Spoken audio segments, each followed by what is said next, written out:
Today we're doing a quick review of bank curves. Bank curves are usually used for car problems that are going on a slanted road to make a turn. There can be three outcomes to this. It can be going too fast, it can be going too slow, or it can be going perfect, not too fast, not too slow, at critical velocity, or V-crit. The X and Y axis for all of these is perfectly straight up and down and side to side because the acceleration is pointing inwards because it's accelerating. The acceleration is pointing towards the center of the circle that they're making this turn. So it's always going to be horizontal like this, unless you got it's accelerating. It's wherever the acceleration is pointing, and in this case, it's pointing towards the center of this turn. So for all these, we can start off with the force of Earth, mg.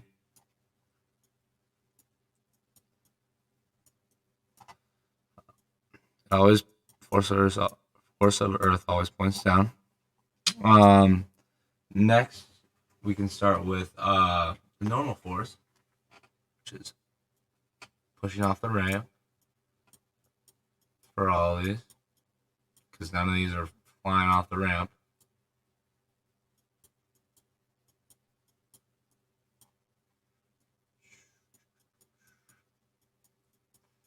And the angle this causes right here is equal to this angle right here.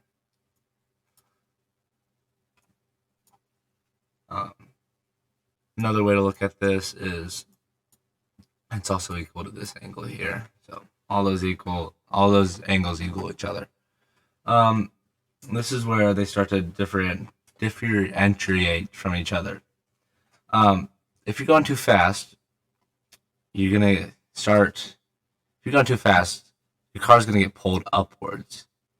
To counteract this, you're gonna have a force of friction is gonna push you this way.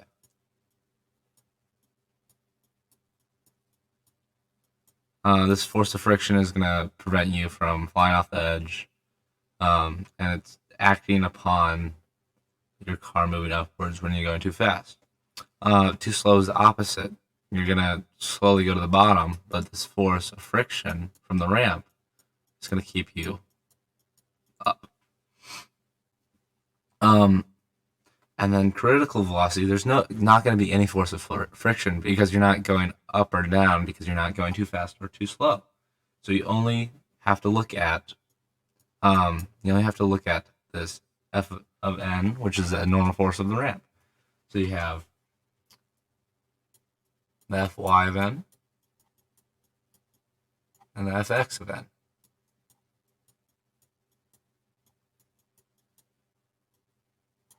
The Fy of n is equal to the force of gravity because it's not floating off the ramp and it's not going through the ramp. So you can set mg equal to Fy of n for your y-axis. For your x-axis, you're just going to have Fxn. For this one over here, friction force is going this way. So you're going to have a friction force X. Just going to write X. And you're going to have a friction force Y. And you're going to have still that Fny. And that Fnx.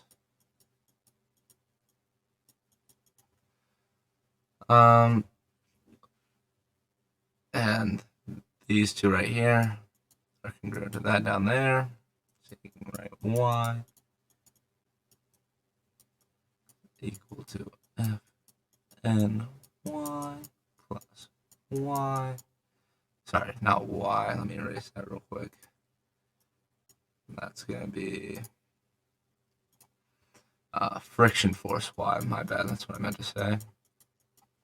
And X is going to be, we don't know if they're equal to each other, so we're going to do,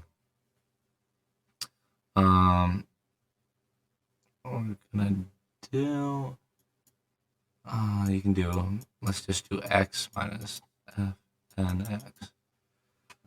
And then for this one over here, you're going to have your force of friction X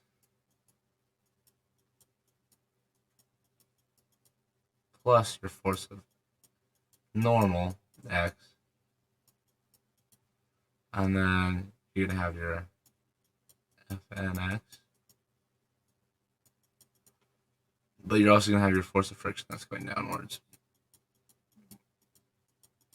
So your y is going to be equal to force of Earth plus force friction y is equal to F and y. Here x is just going to be force of friction x plus force of friction x plus your F and x. Most of the time it's going to want you to calculate centripetal force. And the equation for that, remember, is going to be Fc is equal to mvt squared over r. Most questions will give you this where you can solve for Fc. But we're just going to write Fc equations here. Fc equations is going to be where your acceleration's at. So your acceleration is going this way. So you're solving for whatever force is going this way. So for this one, it's fairly simple. It's just going to be Fc is equal to Fnx.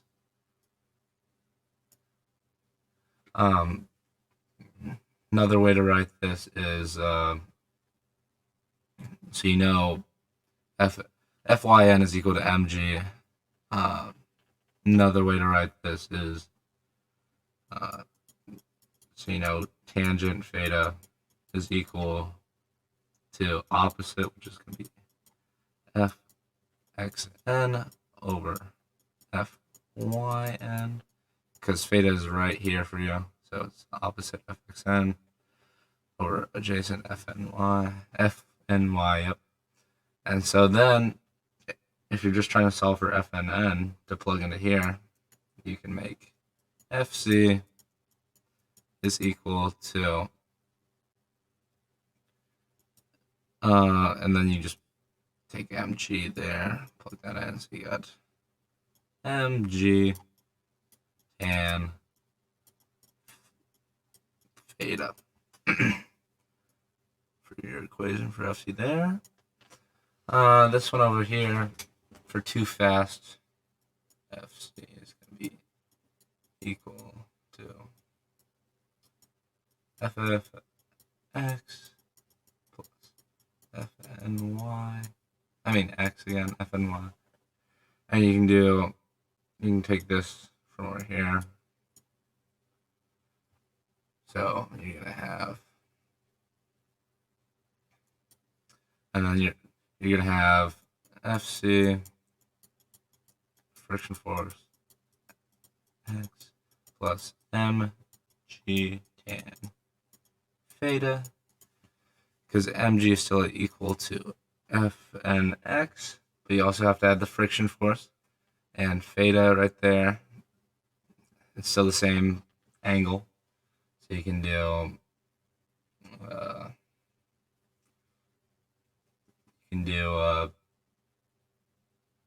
friction force times cosine to get there. So you got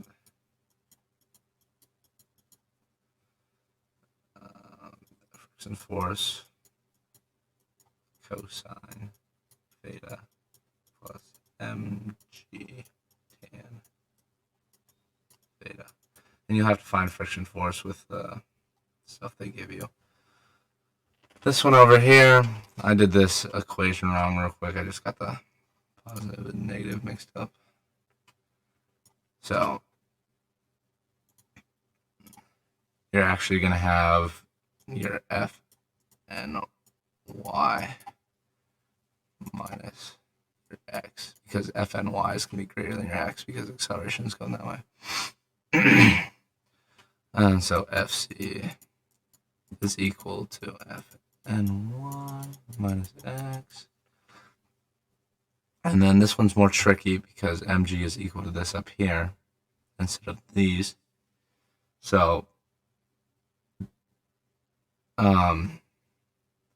this one here, they're gonna have to give you a couple of things like force of friction, but we can give it a shot with no numbers here.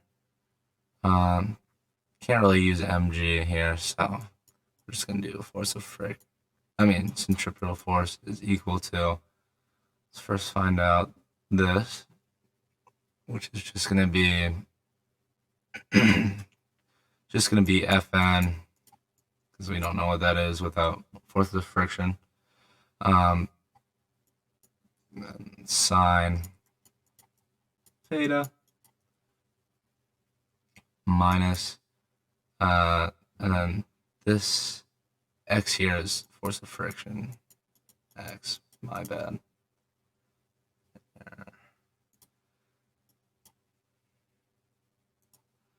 Force of friction x. And so force of friction x is just going to be it's just going to be force of friction and then just sine theta, I believe, again.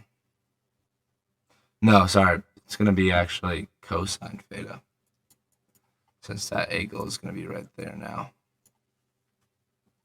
So it's going to be cosine theta. So once you find force of friction and all this, you can just plug it in. I would have to say these two over here are the easiest because you can use mg. This one gets complicated because you have to find force of friction. But that's all you really need to know for bank curves. Only thing they might try to trick you on is centripetal acceleration, which is literally Fc is equal to mass times AC, which is centripetal acceleration. So if you get rid of mass on both of these, you'll get AC is equal to Vt squared over R, if you're just trying to find AC. But that's all you should need to know for bank curves.